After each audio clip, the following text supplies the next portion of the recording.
ప్రభువైన యేసుక్రీస్తు నామమున చేరుచున్న సహోదరి సోదరులకు ప్రభువైన యేసుక్రీస్తు నామమున వందనాలండి.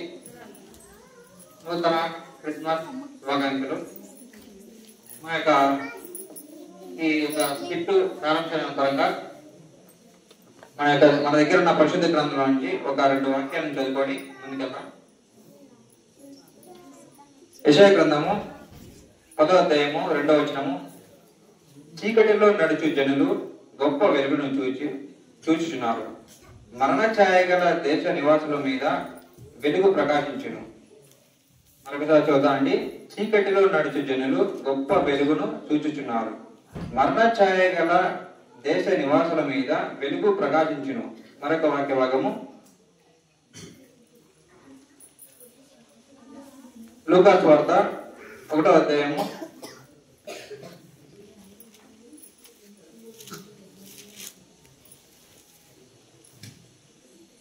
79వ వచనము. చివరగా చీకటిలోను మరణ ఛాయలోను కూర్చుండిన వారిని వెలిగించుటకై ఆ మహావాత్సల్యమును బట్టి పైనుండి ఆయన మనను అరుణోదయం దిగువచ్చుని గ్రహించెను. ఈ యొక్క పరిశుద్ధ లేఖన వాక్యమును బట్టి మానవుడు తన సృష్టికర్తను మర్చిపోయి శాపంలోను లోకంలోను మరణానికి దాసోహం అయిపోయాడు. మరణంలో, శాపంలో, లేకపోతే ఈ లోకంలో పడిపోయాడు. అయితే ఆ యొక్క అంశాన్ని బట్టి ఈ యొక్క అపవాదైన సాతాను తన అనుకూలపరుచుకొని అదే మానవుని పాపానికి, శాపానికి, మరణానికి ఎలా పడవేశాడో అదే మాత్రము ఆ పడవేసిన మానవుని మన సర్వ సృష్టికర్త అయిన యేసుక్రీస్తు వారు వారిని ఎలా చేరవేసి ఎలా లేవనెత్తాడో ఇక్కడ మేము మా యొక్క స్కిట్ రూపంలో మీకు తెలియపరచాలని ఆశిస్తున్నాము. అందరూ శ్రద్ధగా విని మేలు పొందాలని కోరుకుంటున్నాము.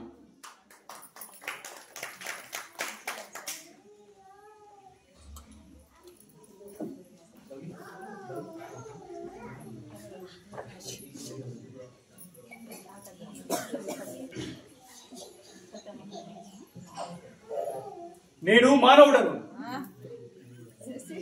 ఈ సృష్టిలోని జీవులలో కెల్లా అతి శ్రేష్ఠుడను. మాట్లాడడానికి నోరు, వినడానికి చెవులు, చూడడానికి కళ్ళు, ఆలోచించడానికి జ్ఞానం. నాకు అన్నీ ఉన్నాయి. పనులు చేయడానికి చేతులు, కాళ్ళు, అన్నీ ఉన్నాయి. ఇక నాకు ఇష్టానుసారంగా జీవించవచ్చు. ఎస్ అని చెప్పి సంతోషిస్తూ ఆనందిస్తున్నప్పుడు అపవాది మానవుని జీవితంలోనికి చీకటిని తీసుకొస్తాడు.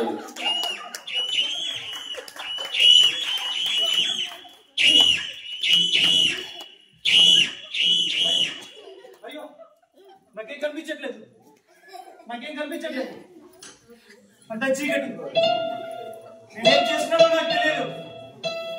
నాకేం కనిపించట్లేదు. అయ్యో అని మానవుడు బాధపడుతున్నప్పుడు మరణం వస్తుంది.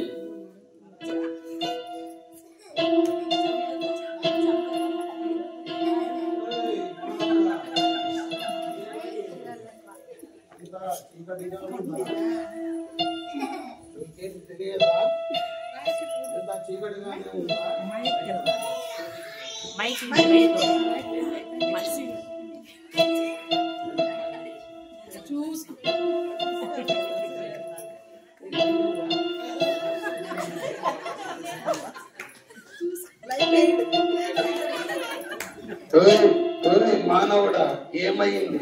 అంత చీకటిగా ఉందా? నువ్వేం చేస్తున్నావో తెలియదా? నా జీతగాడైన పాపం కోసం, నా జీతగాడైన పాపం కోసం ప్రవేశించాడు. నీవు నా సొత్తైపోయావు. ఇక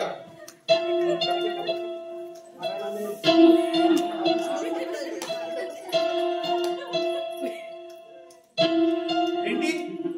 నేను పాపం చేశాను. ఇది ఎలా జరిగింది? ఇప్పుడు నేనేం చేయాలి? నన్ను ఎవరు కాపాడతారు?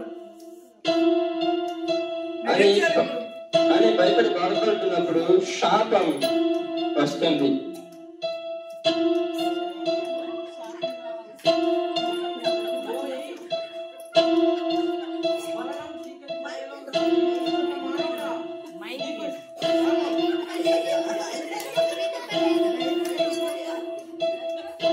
నీవు ఇంకా ఈ లోకంలో క్షమించాలి.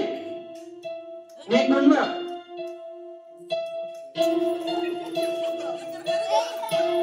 నీ జీవితం అంతా కష్టపడాలి. నీ శరీరం నీకు సహకరించదు. అయినా మరణించే వరకు నీవు పని చేయాలి.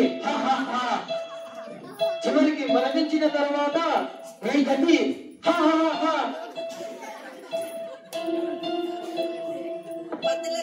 ఏంటి? మరణించిన తర్వాత ఏమవుతుంది? ఏం జరుగుతుంది? మరణించిన తర్వాత ఏం జరుగుతుంది అని చింతపడుతూ బాధపడుతున్నప్పుడు నరకం వస్తుంది.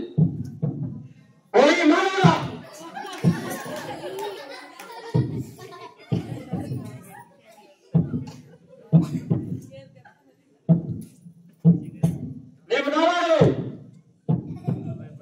నీ గమ్యం నేనే.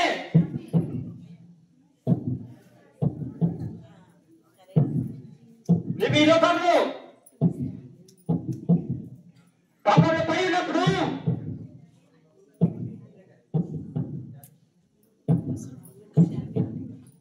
నీ గర్వపు చేత నువ్వు చూడగానే చూపించేత నీ హృదయ ఆలోచన చేత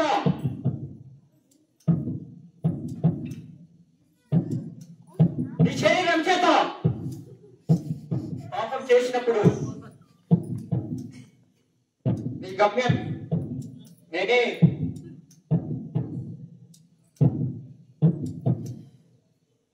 నేనేం చేయాలి ఇప్పుడు?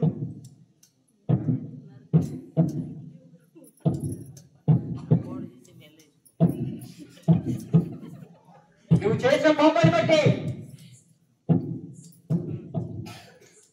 మరణములు, శ్రమలను, శిక్షయు, హింసయు అన్ని తెచ్చుకున్నావు.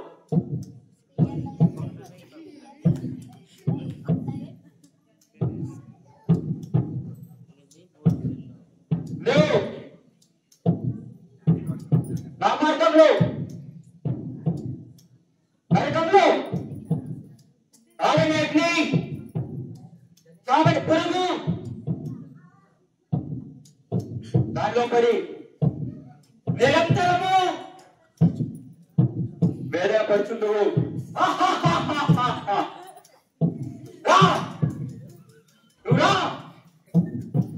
నేనేం చేయాలి ఇప్పుడు?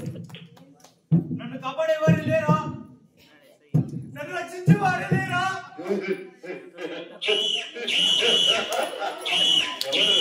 ఎవరు నిన్ను నా నుండి కాపాడేదెవరు? నీవు నా చేతిలో తీసి ఉన్నావు.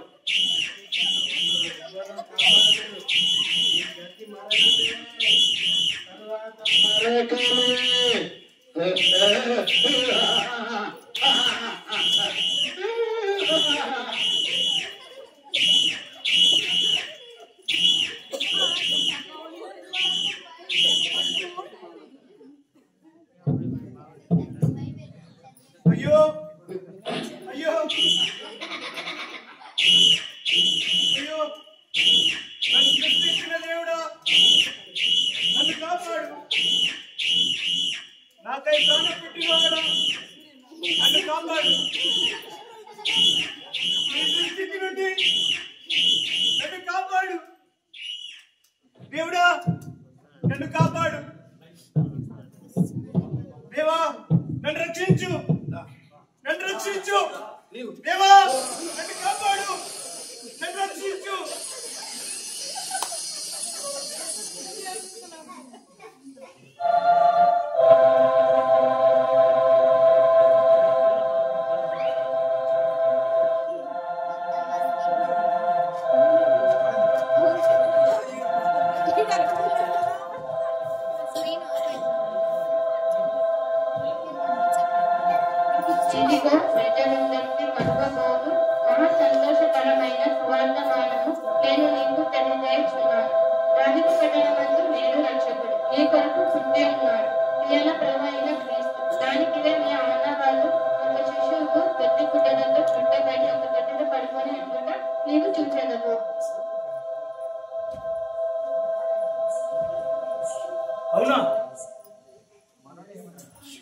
ఎంత సంతోషకరమైన వార్త! నా కోసం రక్షకుడు పుట్టి ఉన్నాడు. నేను ఇప్పుడే వెళ్ళి రక్షకుడిని చూసి నేను స్తుతిస్తాను. నా జీవితంలో చీకటిని తొలగించి నా జీవితంలో వెలుగుని నింపాడు. నేను ఇప్పుడే వెళ్ళి నా రక్షకుడిని నేను స్తుతిస్తాను అని మానవుడు యేసుక్రీస్తుని చూడడానికి వెళ్తాడు. ఎంతో సంతోషంగా వెళ్తాడు. తేజోమయా యేసయ్యా, దిగి వచ్చిన ప్రేమమయా, కరుణామయా మెస్సియా, మాకై వచ్చిన కృపామయా. తేజోమయా యేసయ్యా, ఏదించిన ప్రేమమయా, కరుణామయా మెస్సియా, మాకై వచ్చిన కృపామయా. నీకే స్తుతులు చెల్లించెదమెల్లప్పుడూ, ఆత్మతోనూ సత్యముతోనూ ఆరాధించెదమెప్పుడూ. నీలో నా నీ వలన హర్షించెదమేసయ్యా, ప్రహర్షించెదమయ్యా.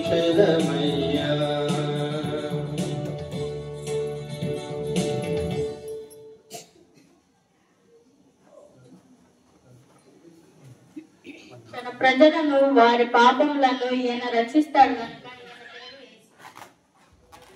నేను దేవుడి వలన కృపబంధుడిని కనుక సర్వోన్నతి కుమారుడు నా గర్భమున జన్మించాడు.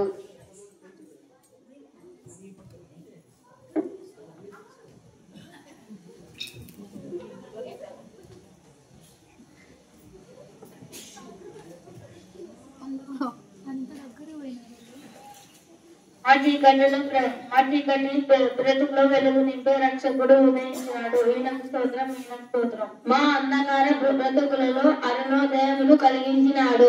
ఈయనకు స్తోత్రం, ఈయనకు స్తోత్రం, ఈయనకు స్తోత్రం, ఈయనకు స్తోత్రం, ఈయనకు స్తోత్రం.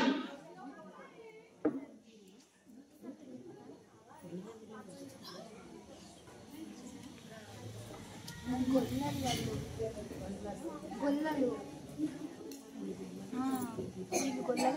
దుర్దేశపు వీరు జ్ఞాని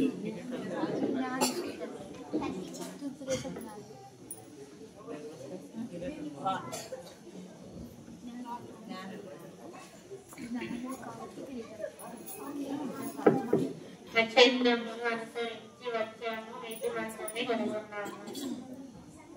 కొరకు ఎదురు చూచి ఆయన జనన కాలము కనుగొని తూర్పు దేశము నుండి ప్రయాణము చేసి వచ్చాము. మహారాజుకు మా అర్పణలు అర్పించవచ్చాము.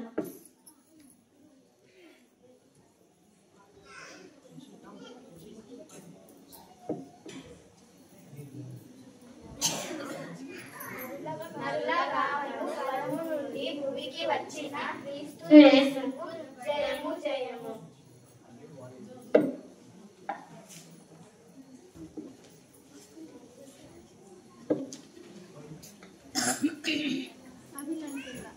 నా రక్షకుడా నీకు స్తోత్రం, నా విమోచక నీకు స్తోత్రం.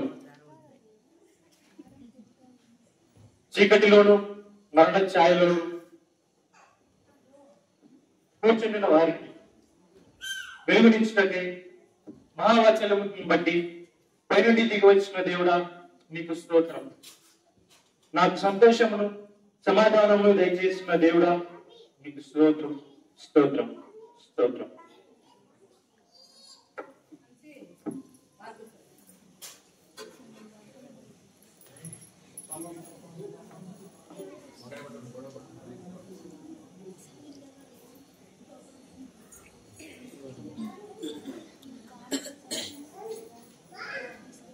సంతోషము నీకు కూడా కావాలా? ఈ సంతోషము నీకు కావాలా? ఈ సంతోషము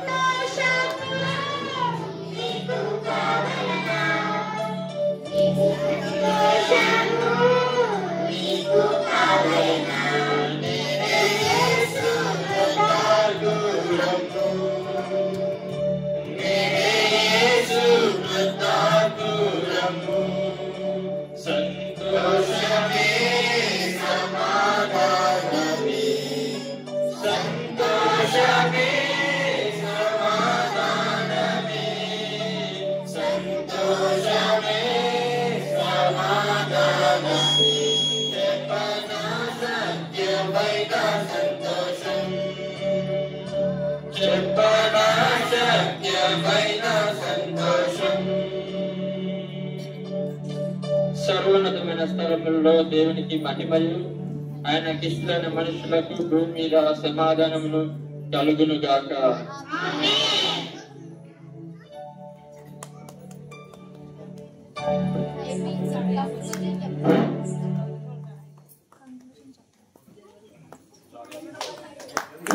చాలా సంతోషము. చక్కని దిక్కు మా యొక్క చీకటి ముగింపు ఎలా ఉండబోతుందో, అంటే యేసుక్రీస్తు వారు తన ప్రేమను బట్టి ఈ లోకానికి దిగి వచ్చి మానవాళి రక్షణార్థమై నరావతారిగా జన్మించి మానవాళికి రక్షణ భాగ్యాన్ని మానవుడు ఎలా పొందుకోగలిగాడో మరి స్కిట్ రూపంలో మన యవనబిడ్డలు మరి సండే స్కూల్ బిడ్డలు చక్కగా చూపించగలిగారు. ప్రభువైన యేసుక్రీస్తు నామమునకే మహిమ కలుగును గాక. మరి సంతోషం, ఆ చీకటి, మరణము, శాపము ఇవన్నీ ఉన్నప్పుడు సంతోషం లేదు మానవుల్లో. ఏముందంటే నరక భయం ఉంది. చనిపోతే నరకానికి వెళ్తాను భయం. అపవాది ఎలా భయపెట్టాడో మీరు చూశారు. అయితే యేసు ప్రభు ఎందుకు వచ్చాడంటే ఆ భయాన్ని తొలగించి సంతోషం ఇవ్వడానికి వచ్చాడు. ఇక్కడ మేము అనేక మందిని ఆ సంతోషాన్ని కలిగి జీవిస్తున్నాం. ఎందుకంటే ఇప్పుడు చనిపోయినా పరలోకంలో ఉంటామన్న ధైర్య నిరీక్షణ మాకు ఇచ్చాడు. ఈ లోకంలో అశాశ్వతమైన లోకంలో మామూలే. ఈ దేహ మండము జంతువుగా వస్తుంది అందరికి, కానీ అటు ఆత్మ మండం నరకానికి మనం వెళ్ళకూడదనే ప్రభు ఉద్దేశం. అందుకే ఆయన తన ప్రాణాన్ని ఇవ్వాల్సి వచ్చింది. లేకపోతే అంత దేవుడు ప్రాణం అవసరం లేదు. దేవుడికి చావు ఉండదు కదా. దేవుడు అంటే చిరంజీవి, అంటే మరణం లేనివాడని అర్థం. బట్ మరణం లేని దేవుడు ఎందుకు మరణించాడంటే ఆ మరణము మనం పొందవలసిన మరణాన్ని ఆయన మింద వేసుకొని మనకు పరలోక భాగ్యాన్ని, నిత్య జీవాన్ని ఇచ్చాడు. తన అరుణోదయ దర్శనము మనకు అనుభవించాడుగా చీకటి తొలగించాడు, వెలుగుగా ఈ లోకానికి ఆయన దిగి వచ్చాడు. వాటి అటువంటి సంతోషాన్ని మనను భయాన్ని తొలగించాడు కాబట్టి ఆ సంతోషం మేము కలిగి ఉన్నాం.